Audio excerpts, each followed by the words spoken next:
کوئی منتظر ہے آپ کی زکوٰۃ کا تاکہ وہ افطار کر سکے اپنا سال بھر کا روزہ۔ مستحق افراد تک راشن پہنچانے میں MTJ فاؤنڈیشن کا ساتھ دیں۔ تقسیم رحمت رمضان راشن پروگرام۔ اور پھر ان کے لیے دعا کر رب ارحمہما کما ربیانی صغیر۔ میں اپنے گاؤں میں ڈیرے میں بیٹھا تھا تو ایک شخص میرے پاس ہے اپنے بیٹے کو لے کر، رحم دین اس کا نام تھا، فوت ہو گیا۔ اس کا بیٹا ایک مدرسے سے فارغ ہو کر آیا تھا، مجھ سے کہتا ہے میاں صاحب، ہمیں وہاں میاں صاحب کہتے ہیں، میاں صاحب اے میرا پتر پڑھیا تو ہے پر کڑیا کوئی نہیں۔ ایک ان پڑھ آدمی کا تجزیہ، اے میرا پتر پڑھیا تو ہے پر کڑیا کوئی نہیں۔ دودھ جب کاڑا جاتا ہے نا تو وہ ملائی آ جاتی ہے اور وہ ذرا گاڑھا بھی ہو جاتا ہے، مزیدار بھی ہو جاتا ہے۔ تو ہمارے بچپن میں اتنے بڑے بڑے گڑھوں میں سارا دن دودھ کے نیچے اپلے وہ جلتے رہتے تھے اور وہ اتنی بڑی ملائی کی تہ اس پہ آتی تھی اور پیلا زرد ہو جاتا تھا، تو وہ بہت پسند کیا جاتا تھا پینے میں بھی، اس کی ملائی کھانے میں۔ تو جو آدمی ایک اچھے کردار والا بن جاتا تھا تو اسے کہتے تھے میاں کڑے ہویا ہے۔ اب سمجھ گئے یہ مثال؟ اے میرا پتر پڑھے آتا ہے پر کڑیا کوئی نہیں۔ میں کیوں ہے کہ ہم تو ماں پیو نال گل کرن دا ہی ول نہیں، ہم اسے تو یہ نہیں پتا کہ ماں باپ سے بات کیسے کرنی، اتنی بدتمیزی سے بولتا ہے۔ تو یہ مٹی تے سو پڑھ کے آیا، تو میں تم سے یہ نہیں چاہتا ہوں کہ تم جاؤ تو تمہارے ماں باپ کہیں پڑھے آتا ہے پتر پر کڑیا کوئی نہیں ہوں۔ تم اپنے ماں باپ کے سامنے وخفض، جھک جاؤ، لہما جناح الذل من الرحمہ، محبت سے، جبرن نہیں، محبت سے، اور دل سے یہ دعا کرو رب ارحمہما کما ربیانی صغیر۔ جب سے میرے ماں باپ فوت ہوئے، 88 میں میرے والد فوت ہوئے، میں نے 10 نفل شروع کیے ان کے لیے۔ 2001 میں والدہ فوت ہوئی، اب ان کو بھی 20 سال ہو گئے، 21 سال۔ میں دونوں کے لیے 20 رکعت نفل روزانہ پڑھتا ہوں۔ میں بیمار ہو جاؤں تو الگ بات ہے، سر میں درد ہلکا پھلکا ہو تو میں پڑھتا ہوں، شدید ہو جائے پھر رہ جاتا ہوں۔ تو میں 1000 نفل بھی روزانہ پڑھوں تو میں والدین کا حق ادا نہیں کر سکتا۔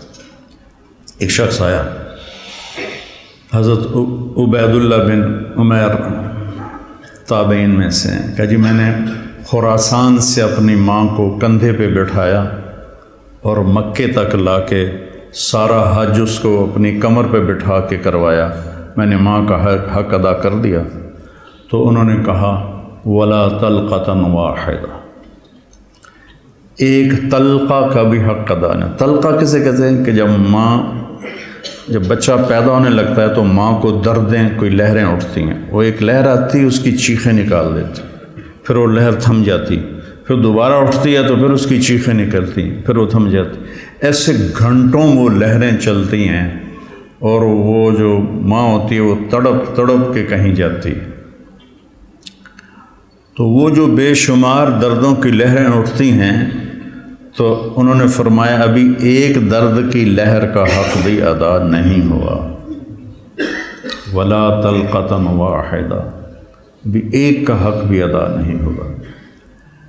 ایک شخص نے اپنی ماں کو حج کرایا پیدل، اور طواف میں تھا تو عبداللہ بن عمر نظر آ گئے، تو طواف سے فارغ ہو کر کہنے لگا جی میں نے ماں کو پیدل حج کرایا ہے۔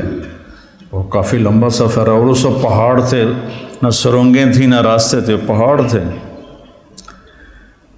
تو میں نے ماں کا حق ادا کیا، تو ان کا ولا زفرۃ واحدہ، کہ تیری ماں تجھے اٹھاتے ہوئے تھک تھک کے جو لمبے سانس لیتی تھی، یہ زفرہ ہے، کبھی ایک سانس کا بھی حق ادا نہیں۔ حضرت عمر کے پاس ایک شخص آیا، جی جیسے میری ماں نے میرے کپڑے دھوئے میں دھوتا ہوں، میرے پخانے دھوئے پخانے دھوتا ہوں، پیشاب دھوئے پیشاب دھوتا ہوں، مجھے کھانے کھلائے میں کھانے کھلاتا ہوں، میں نے ماں کا حق ادا کر دیا۔ تو حضرت عمر نے کہا نہیں۔ کہا کیوں؟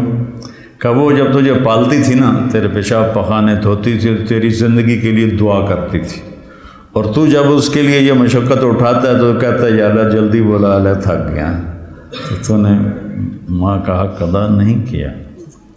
تو کہنا میرے نبی نے تمنا کی، میری ماں مجھے پکارتی تو میں نماز کے اندر کہتا لبیک۔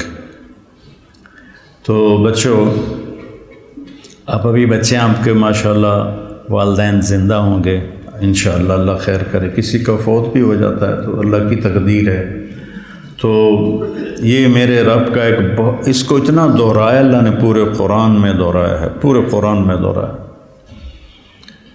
کہ اپنے ماں باپ کے ساتھ وہ جو وصایا ثلاث ہیں، اللہ تشرکوا باللہ شیئا وبالوالدین احسانا، وہاں بھی سورہ انعام میں 3 وصیتیں قرآن میں آتی ہیں۔ تو پہلا ہے شرک نہ کرو، اور پھر بالوالدین احسان، والدین کے ساتھ احسان کرو۔ احسان ہوتا ہے کسی کام کو سب سے اعلیٰ درجے پر کرنا، اس کا نام احسان ہے۔ هل جزاء الاحسان الا الاحسان، تو اللہ پر کوئی احسان تو نہیں چڑھایا ہم نے۔ هل جزاء الاحسان کہ تم نے میری اطاعت کو بہت اعلیٰ درجے پہ پورا کیا، تو اب میری طرف سے تمہارے اوپر بھی بہت اعلیٰ درجے کا صلہ آئے گا، اور وہ جنت ہے۔ ابن القیم نے روایت نقل کی کہ ایک آدمی ایسے بیٹھا ہوگا تو ایک منظر، صرف ایک منظر کو دیکھنے میں اسے سالہ سال گزر جائیں۔ 70 سال کا مطلب ہوتا ہے بہت زیادہ، وَإِن تَسْتَغْفِرْ لَهُمْ 70 مرة، پتہ نہیں کتنے سال وہ ایسے بیٹھا اس میں گم مزہ لیتا رہے گا، مزہ لیتا رہے گا، مزہ لیتا رہے گا۔ یہ تو تھوڑی دیر کے بعد ہماری طبیعت بھر جاتی ہے، بس یار بس۔ پہلی دفعہ میں گیا کینیڈا تو میں نے خود کہا نیاگرا فال جانا ہے، دنیا کی سب سے بڑی جو آبشار ہے وہ نیاگرا ہے، عجب اللہ کی قدرت ہے، دیکھ کے حیرانی ہوتی۔ تو ہم شوق سے گئے۔ دوسری دفعہ کینیڈا گیا تو میں نے نہیں کہا، مقامی لوگوں نے کہا نیاگرا چلے، میں نے کہا چلو، چلے گئے۔ تیسری دفعہ میں کینیڈا گیا تو انہوں نے کہا جی نیاگرا چلے، میں کہا ویکھ لیا، بس کرو ہن کی ویکھنا، ٹھیک، دل بھر گیا۔ جنت میں ایسا نہیں ہوگا، ہر لمحے سما بدلتا جائے گا، ہر لمحے۔ هل جزاء الاحسان الا الاحسان، تو لہٰذا اس میں گم ہو کے مست ہو جائے تو اللہ کہیں گے میرا بندہ ایک ہی چیز میں گم ہو گیا، اسے کوئی اور مزہ کراؤ، اسے کوئی اور مزہ کراؤ، تو ایک دم اس کے کندھے پہ ہاتھ لگے گا ایسے، جو یوں مڑ کے دیکھے گا تو ایک لڑکی ہوگی اس کو دیکھتے پورا یوں مڑ جائے گا، وہ کہے گی امالک فینا من رغبت، آپ کو ہماری کوئی ضرورت ہے؟ میں قربان جاواں، ضرورت تو بڑی ہے۔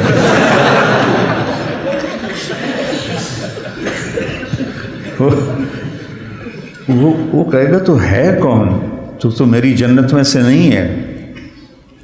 تو وہ کہے گی انا من اللواتی قال اللہ تعالی ولدینا مزید، میں ان میں سے ہوں جن کے بارے میں تیرے رب نے کہا ہے صرف ایک دفعہ دینے کے بعد بس نہیں کروں گا، ولدینا مزید، دیتا ہی جاؤں گا، دیتا ہی جاؤں گا، دیتا ہی جاؤں گا۔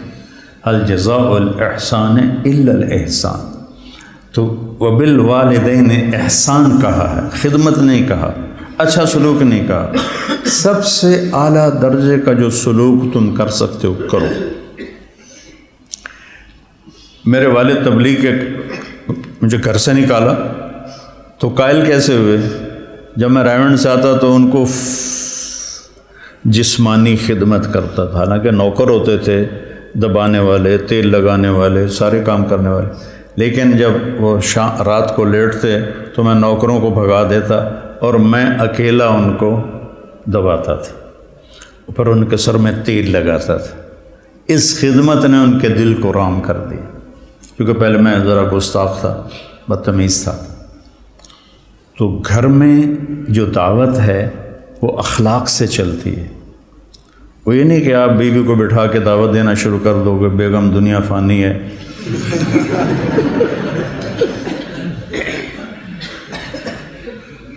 تو گھر میں جو آپ کا سکہ جمے گا جھک جانے سے جمے گا. ماں باپ کے لیے چائے بناؤ، کپڑے دھو، ان کو دباؤ، ان کے سر میں تیل لگاؤ، ان کی آنکھ کا اشارہ سمجھو، تو میں سمجھوں گا کہ آپ نے صحیح قرآن پڑھا ہے. اور رشتہ داروں میں بھی زبان سے دعوت نہ دیا کرو، اپنے اخلاق سے. چونکہ رشتہ دار سب سے مشکل ہوتا ہے تعلق قائم کرنا رشتہ داروں میں. جب بھی تو اللہ نے اتنی آیات اتاری ہیں اور اتنی احادیث ہیں، تو اس میں سب سے مشکل ہوتا ہے رشتہ داروں سے تعلق قائم کرنا، کہ وہ رویے ٹکراؤ ہوتا ہے. تو اس میں آپ کے اخلاق، آپ کی تواضع، آپ کی عاجزی، کوئی ان میں سے بدتمیزی کرے تو آپ کا برداشت کرنا عموماً، اور والدین خاص طور. لیکن اس میں ایک بات کی احتیاط رکھنی ہے کہ کل کو اللہ آپ کی شادی کروائے تو شادی بیوی کے معاملے میں احتیاط کرنی ہے. آپ کے ماں باپ کا آپ پر پورا حق ہے، لیکن آپ کی بیگم پر ان کا کوئی حق نہیں. میں بچیوں سے بھی کہتا ہوں کہ تم اپنے ماں باپ کو چھوڑ کے آ گئی ہو، اب اپنے خامد کے ماں باپ کو اپنے ماں باپ بنا دو. اور خامد کے ماں باپ سے کہتا ہوں کہ تم نے اپنی بیٹیوں کی شادیاں کر کے روانہ کر دیا اور تمہاری حویلی خالی ہو گئی بیٹیوں سے، تو تم ایسا کرو کہ یہ جو بہو آئی ہے اس کو اپنی بیٹی بنا لو. جب اس کو بہو کی نظر سے دیکھتی ہو تو پھر تمہارے اندر حسد پیدا ہوتا ہے، غصہ پیدا ہوتا ہے. اسے بیٹی کی نظر سے دیکھو، یہاں تمہاری جگہ، اس بہو کی جگہ تمہاری بیٹی بیٹھی ہوتی تو تمہاری نظروں میں کیا پیار ہوتا. جب بیٹی کو تم نے روانہ کر دیا ہے، اب پیچھے یہ تمہاری بہو آ گئی ہے، تو اس کو وہی نظر دو جو اپنی بیٹی کو دیتی تھی، تو گھروں میں خوشیاں. تو ماں باپ کا تمہاری بیوی پر کوئی حق نہیں ہے. لیکن میں نصیحت کرتا ہوں بچیوں کو کہ خامد کے ماں باپ کو عزت دو، ان کی خوشی سے خدمت کرو. اگرچہ تمہارے ذمے نہیں، لیکن کرنا تمہارے لیے اجر و ثواب کا باعث ہے. اور بچی کے ماں باپ سے کہتا ہوں، دیکھو پوری ہدایہ جیسی کتاب میں بھی ساس کا کوئی حق نہیں لکھا ہو. ساس سسر کا کوئی حق لکھا، باب الخواخ ہے کوئی؟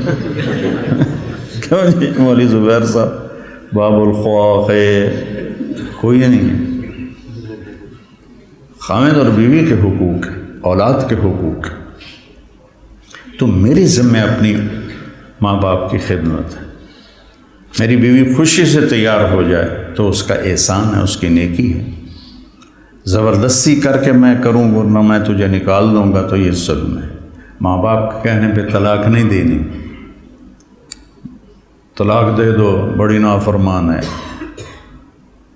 اپنی بیٹی کے لیے کہتے ہیں وہیں رہو، وس کے رہو ساڑھے کو نام ہی. اور بہو کو کہتے ہیں طلاق دے دو اسے، کسی کی بیٹی ہے. تو اس میں اعتدال کا راستہ اختیار کرنا یہ آپ لوگوں کے ذمے ہے. اور جب بھی بیوی کی تمہیں شکایت سننے کو ملے، پہلے تحقیق کرنا، پھر کوئی بات کرنا. عموماً شکایتیں غلط ہوتی ہیں. ایک ہماری رشتے میں پڑنانی تھی، رشتے میں مجھے ابھی پتہ ہی نہیں کہ وہ میری کیا لگتی تھی. تو وہ آئی میری نانی کے گھر، تو اندر پردے نال اس کی بہو پیچھے آ رہی تھی. میری نانی نے آندی ہے تو میرے کو پوچھنا ہے اے تھوڑا رنگ پیلا کیوں ہو گیا ہے. یہ انہوں سمجھا رہی ہے کہ تو میرے کو پوچھنا تھوڑا رنگ پیلا کیوں ہو گیا. اچھا وہ میری نانی کا ان سے کوئی بانجی بھتیجی کا رشتہ تھا، تو انہوں نے کہا جی ٹھیک ہے جی نانی جی۔ وہ پچھو بہو آ گئی، سلام دعا کے بعد وہ کہنے لگی خالہ جی تھوڑا رنگ بڑا پھکا پی گیا، ہاں نہ دودھ پلائندی ہے، نہ چاہ پیوائندی ہے، نہ انڈے کھوائندی ہے، نہ روٹی دا پوچھدی ہے، نہ پانی دا پوچھدی ہے۔ اگو وہ بھی تھی یہ کودے نو تو وہ کودے تیرا، سی کا بھائی بگھیرا، یہ کودے نو تو وہ کودے تیرا۔ اگو اس نے بھی لے لیا ہاتھوں ہاتھ، ہر شے کھا جانی ہے تو ہلی پہ آنی ہے، میں تین کچھ نہیں پوچھ دیا۔ تو بیٹا یہ ایک زندگی ہے جو میں کوشش کرتا ہوں کہ آپ وہ زندگی سیکھیں۔ کیف عاملہم بھی اسی لیے نصاب میں داخل کی کہ آپ کو پتہ چلے کہ زندگی گزارنی کیسے۔ اللہ نے شروع سے مجھے ایک بڑی فیملی میں پیدا کیا، بچپن سے نوکروں کی بہتات۔ میری شادی ہوئی، ٹھیک ہے، میری بیوی فیصل آباد، اور اس وقت دیہات کچی سڑکیں 83 میں، بجلی بھی اس وقت کوئی نہیں تھی۔ وہ بیچاری گھبرائی ہوئی، ایک ہماری جانگلی زبان اسے سمجھ میں نہ آئے، وہ یہاں فیصل آباد کی، وہ گھبرائی ہو۔ میں اس کو حوصلہ تسلی کے لیے بڑی ہمت افزائی کرتا، تو پوری ایک کچہری لگی، پھوپھیاں ماسیاں کٹھیاں۔ اچھا، میری ماں کو میرے والد چولہے پہ نہیں بیٹھنے دیتے تھے، زیادہ سے زیادہ یہ تھا کہ وہ جب سالن پک کے آتا تھا تو وہ تقسیم کر دیتی تھی، ورنہ وہ بھی نوکرانی کرتی تھی۔ تو میرے والد یعنی میری ماں کا بڑا احترام کرتے تھے۔ وہ کہتے تھے نوکر کیڑے کس واسطے جے تم ہی چولہے تے جاتے بہ جانا، تم چولہے تے نہیں بہنا۔ تو اب یہ میں اپنی آنکھوں سے دیکھ کے پروان چڑھاؤں۔ 30 برس کی عمر میں میری شادی ہوئی، 30 سال میں نے اپنی ماں کو دیکھا کہ وہ چولہے تے نہیں ہوندی۔ میری ماں کو روٹی بنانی نہیں آتی تھی، کدی شوق نال بنے دی تو ادھی دے جاندی کیوں کبھی بنائی جو نہیں۔ اب مقدمہ ہو رہا ہے، ماں تیری چولہے تے سڑدی پئی ہوندی ہے تے بیوی تیری ٹھک کے منجے تے بیٹھی ہوندی۔ یہ میرے گھر میں ہو رہا ہے، ماں تیری چولہے تے سڑدی پئی ہوندی ہے تے بیگم تیری ٹھک تے منجی تے بیٹھی ہوندی ہے۔ میں ہس پیا، میں کہ میری ماں کداں چولہے تے سڑی ہے، میں بھی تھائیں جمیا تھائیں وڈا ہویا، میں دسو تو صحیح میری ماں کداں چولہے تے سڑی ہے۔ یہ ہماری معاشرت ہے، تو اس سے آپ لوگوں نے پرہیز کرنا ہے، عدل کرنا ہے۔ الگ رہنے کا انتظام کر سکو اسبابوں تو بہت اچھا ہے، اکٹھے رہنے کا ہے تو پھر بیوی کو پناہ دو، اس کو اپنے ماں باپ کی شدت سے بچاؤ۔ بیوی میں بدتمیزی ہے تو ماں باپ کو بچاؤ۔ بعض لڑکیاں ایسی بدتمیز ہوتی ہیں، ایسی زبان دراز ہوتی ہیں کہ نہ کسی کی عزت کو دیکھتی ہیں، نہ کسی کے مقام کو دیکھتی ہیں، اور بہت ہی لمبی زبان۔ ایک دفعہ ساتھ 2 واقعے میرے ساتھ پیش آئے۔ ایک عورت، ایک دوست نے کہا کہ ایک خاتون آپ سے ملنا چاہتی ہیں، اس کے خامند کھرب پتی ہیں، کھرب پتی، کہ ملا دو۔ وہ آ گئیں، 50 سال پلس ان کی عمر تھی، تو بیٹھتے ہی رونے لگیں۔ ایسا ہوتا ہے ابھی پہلے کوئی دکھڑا سنائے پھر وہ بیٹھتے ہی رونے لگے کہ لوگ سمجھتے ہیں میں بڑی خوش قسمت ہوں، بڑے مالدار کی بیگم ہوں، لیکن میں اس دولت کو کیا کروں، میرے خامند کا سلوک ہی اچھا نہیں میرے ساتھ، تو میں اس دولت کو کیا کروں۔ ٹھیک، اس سے کوئی چند ہفتے بعد میں کراچی جا رہا تھا، جہاز میں ایک نوجوان بڑا خوبصورت میرے پاس آ گیا، کہنے لگا مولانا صاحب اللہ نے مجھے سب کچھ دیا ہے، رزق دیا ہے، گھر دیا ہے، دولت دی ہے، لیکن میں اپنی بیوی سے اتنا تنگ ہوں، اس کی 30 فٹ لمبی زبان ہے۔ میں کہا 29.5 فٹ کٹ دے، باقی 6 انچ منہ چڑھا۔ اس کی 30 فٹ لمبی زبان ہے. تو ایک بیوی کی بدتمیزی سے پریشان ہے، ایک خامند کی بدتمیزی سے پریشان ہے. اس لیے بعض اوقات جب بے جوڑ شادیاں ہو جاتی ہیں تو ماں باپ کہتے ہیں نبھاؤ. طلاق کس لیے ہے؟ طلاق اس لیے ہے اگر خامد بدتمیز ہے تو ان کی عادت نہیں بدلے گی، بچی کو فارغ کرا لو. بچی بدتمیز ہے تو اپنے بچے کو ذلیل نہ کرو، فارغ کرا دو. اللہ نے طلاق اس لیے رکھی. تو میرے عزیزو، یہ زندگی کے اسباق ہیں جو اتنے ہی ضروری ہیں جتنے ہم باقی اسباق کو پڑھتے ہیں. کوئی منتظر ہے آپ کی زکوٰۃ کا تاکہ وہ افطار کر سکے اپنا سال بھر کا روزہ. مستحق افراد تک راشن پہنچانے میں MTJ فاؤنڈیشن کا ساتھ دیں. تقسیم رحمت رمضان راشن پروگرام